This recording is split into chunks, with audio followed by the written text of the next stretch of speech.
This is From Hero to Zero, a show about the misconception of the demise of the music industry. We talk to heroes to make sense of the alleged zero, the music business.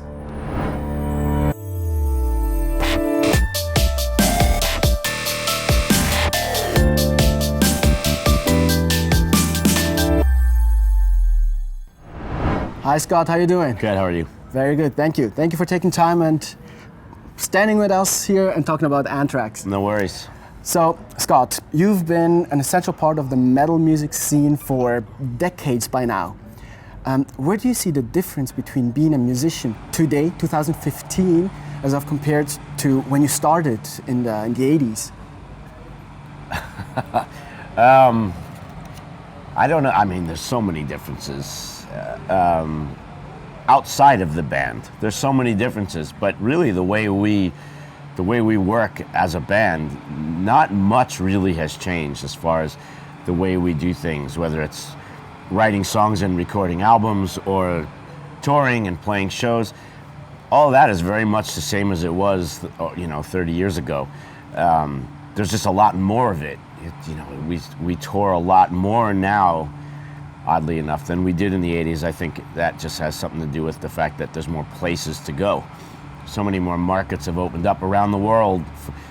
Back in the 80s, we weren't going into Eastern Europe, or we weren't going to places all over in Asia and things like that. So places like that, I should say. So what we do as a band, the way we operate, is very much the same. It seems like everything else around us has changed. Certainly the business has changed quite a bit, the way record companies operate, and obviously with the advent of digital and all of that. So much has changed around us, but we still do things the same way. We get together in a room, we write songs, we record them, and we go on tour. None of that's changed. You just mentioned the business has changed, and digital especially came into play. I have here a great quote which you gave to teamrock.com. You said, you were talking about illegal downloads. For me to get a free Kiss album in 1977 would have meant having the balls to walk into a record store, take a vinyl album, stick it under my shirt, and walk out without getting caught. There was a consequence to that. Today, Sure. There is none of that anymore, basically. But now there is not only illegal downloads, there is also streaming, legal streaming. What is your take on that? Many people say, even though artists don't make money off streaming. You make some money.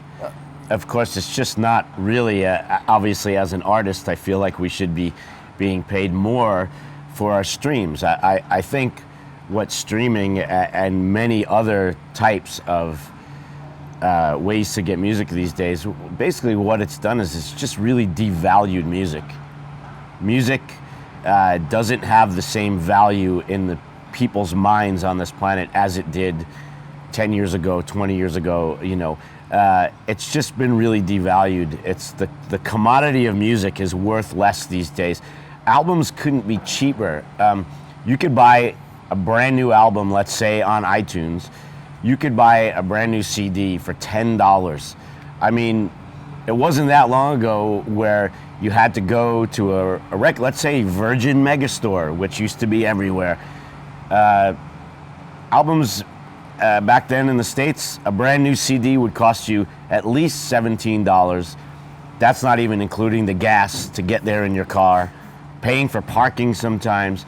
Now you could just sit at home and pay $10. It's never been cheaper, and people still have a problem with that apparently, because they'd rather steal it or stream it. Now I get streaming. It's a modern convenience. It's the next step, of where things are going as far as how to get your music.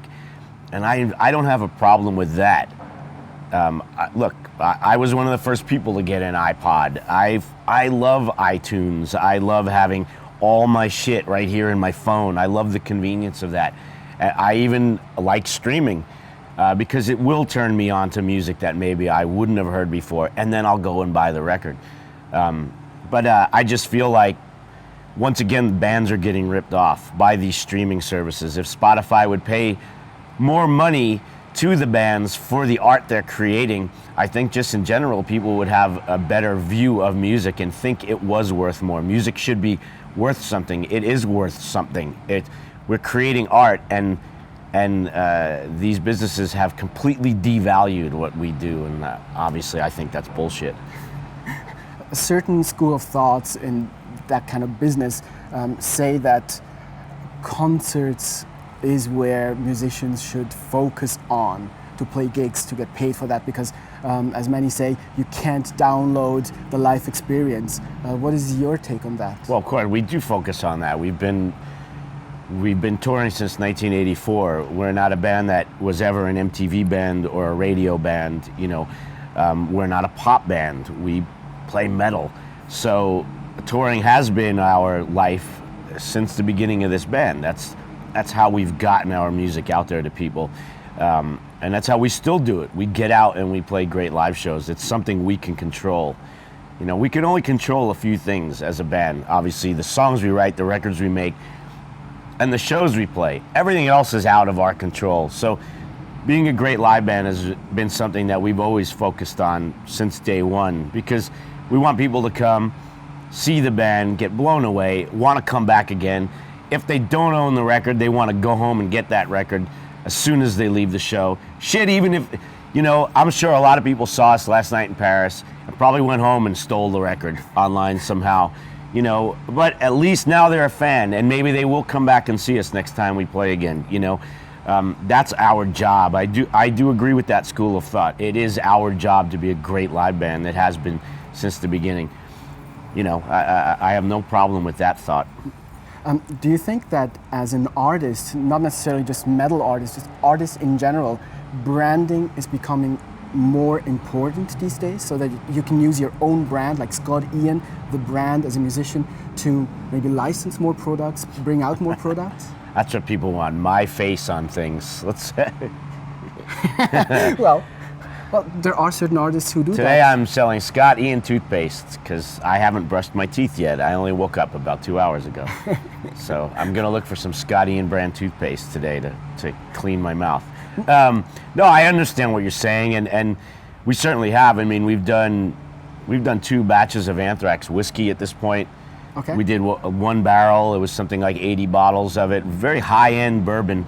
Sold out, so then we did another batch of it with Knob Creek back home, a bourbon producer. We did 2 barrels this time. I believe that sold out, so we're looking now to do like a third, you know, just keep doing these really great bottles of whiskey. So that's kind of cool, because it's something that we're not just putting our name on something we don't use. We drink whiskey. So we were able to put out a product that's something that, you know, we actually use this stuff. It's not just sticking our name on something and selling it. So yeah, things like that, certainly. I was having a conversation last night with somebody from our merch company about trying to do an Anthrax strain of THC oil for vape pens, because that's the way of the future. Just like streaming is the way of the future right now for music, joints are the fucking old school now, man. Joints are like vinyl.